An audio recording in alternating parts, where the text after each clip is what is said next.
Now, as a redshirt, you practice with the team. You sit down on you sit down on the bench during games. How hard do you think it'll be to just be a spectator come game time? Hard. Even in the Bahamas when I wasn't playing, I could have played, but my foot still. I was just itching to play. Like I gotta go in. Like, it was hard. Like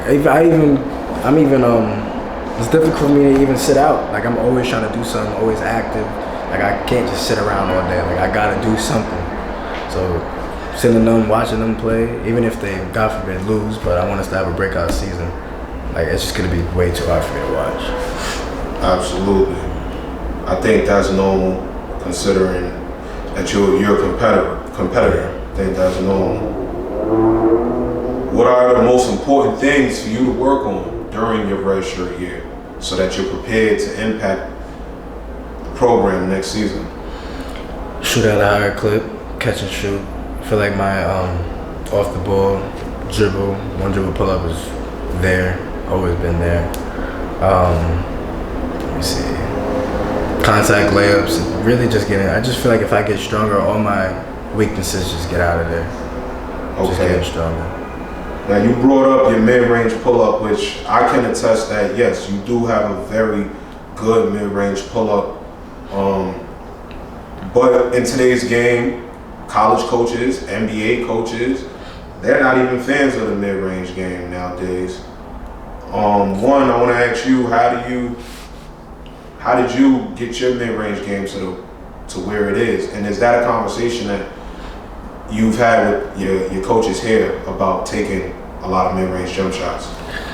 Well, coaches here taking mid-range jump shots, all they want us to do is shoot threes at a high level.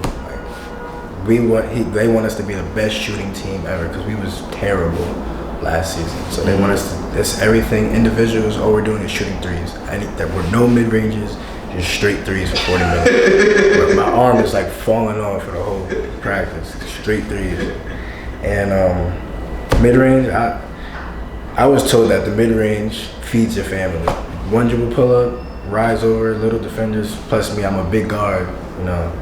It's just easy for me to score. Like that's my go-to if I'm having trouble to get a bucket. So that was just me getting trained by Jomo, doing that 100 times. My dad, it was just in my game. Like I practiced that all the time. Got you. So it was a real big emphasis to you growing up. Yeah.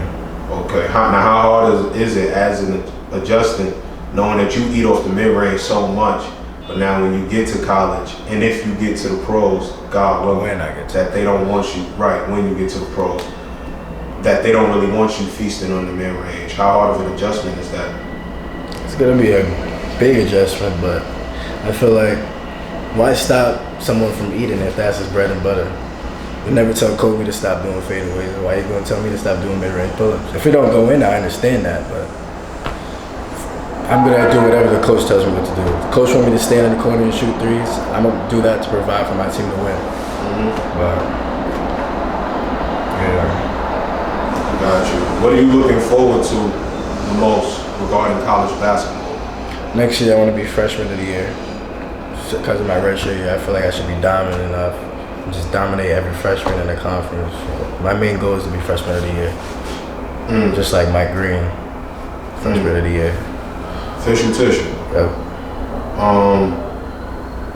I want to take it back real quick and highlight that you're the first middle schooler that I had seen use his left hand for a layup on the right side, jumping off of his left foot.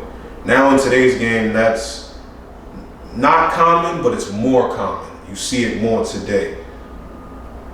Where did you get that from? And why did you decide to add that finish to your game early in your development? Pee Wee Kirkland taught me that. When I was in like a local gym, Kinetics in like Pelham, and he was just there with his son, and he just saw me working out with my dad, shooting backboard shots and everything.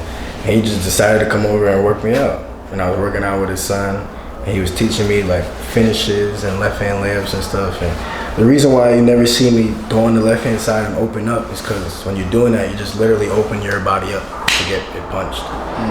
And when I started doing that, I was just, that little sweep through you see me going, I'm literally going under the defender, and it's just an easy layup, not contested. It's just easier for me. So when I just kept practicing that, it just came second nature.